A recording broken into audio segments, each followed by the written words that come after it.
Yang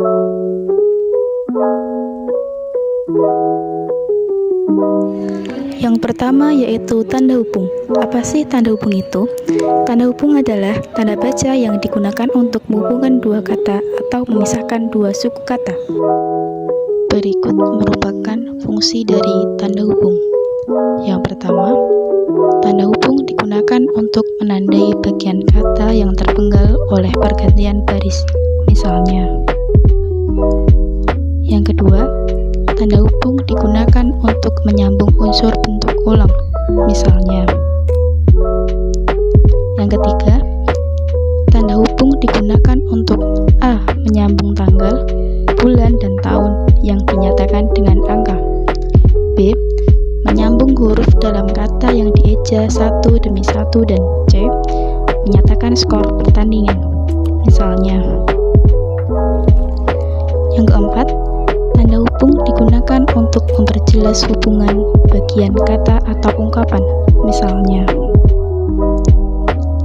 yang kelima, tanda hubung digunakan untuk merangkaikan unsur yang berbeda, yaitu di antara huruf kapital dan non-kapital, serta di antara huruf dan angka. Misalnya, yang keenam, tanda hubung tidak digunakan di antara huruf dan angka jika angka tersebut melambangkan jumlah huruf. Misalnya, yang ketujuh, tanda hubung digunakan untuk merangkai unsur bahasa Indonesia dengan unsur bahasa daerah, bahasa asing, atau slang. Misalnya,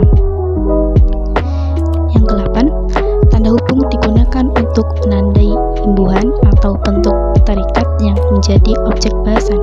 Misalnya, yang kesembilan, tanda hubung digunakan untuk menandai dua unsur yang merupakan satu kesatuan.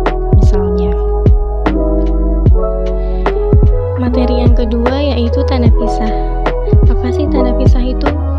Jadi, tanda pisah adalah tanda baca yang secara tampilan mirip dengan tanda hubung, tetapi lebih panjang dan memiliki fungsi yang berbeda. Lalu, fungsi tanda pisah itu apa saja? Yang pertama, tanda pisah dapat digunakan untuk mengapit keterangan atau penjelasan yang bukan bagian utama kalimat. Misalnya,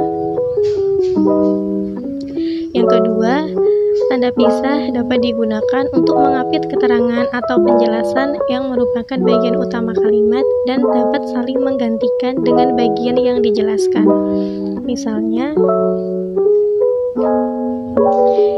yang ketiga, tanda pisah digunakan di antara dua bilangan tanggal atau hari, bulan, tahun, atau tempat yang berarti sampai dengan atau sampai ke.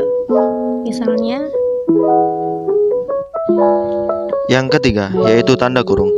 Tanda kurung adalah tanda baca yang digunakan secara berpasangan untuk memisahkan atau menyisipkan teks ke dalam teks lain. Tanda kurung. 1. Tanda kurung digunakan untuk mengapit keterangan tambahan, seperti singkatan atau padanan kata asing. Misalnya, 2. Tanda kurung digunakan untuk mengapit keterangan atau penjelasan yang bukan bagian utama kalimat. Misalnya, 3. Tanda kurung digunakan untuk mengapit kata yang keberadaannya di dalam teks dapat dimunculkan atau dihilangkan. Misalnya, 4. Tanda kurung digunakan untuk mengapit huruf atau angka sebagai penanda perincian yang ditulis ke samping atau ke bawah di dalam kalimat. Misalnya, yang keempat adalah tanda garis miring. Tanda garis miring adalah tanda baca yang berbentuk garis hampir vertikal, yang bagian atasnya agak condong ke sebelah kanan dan bagian bawahnya ke sebelah kiri garis vertikal. Lalu, apa sih fungsi dari tanda garis miring itu? Yang pertama, tanda garis miring digunakan dalam nomor surat, nomor pada alamat, dan penandaan masa 1 tahun yang terbagi dalam 2 tahun takwim. Misalnya, yang kedua, tanda garis miring digunakan sebagai pengganti kata dan atau serta setiap. Misalnya, dan yang ketiga, tanda tanda garis miring digunakan untuk mengapit huruf, kata, atau kelompok kata sebagai koreksi atau pengurangan atas kesalahan atau kelebihan di dalam naskah asli yang ditulis oleh orang lain.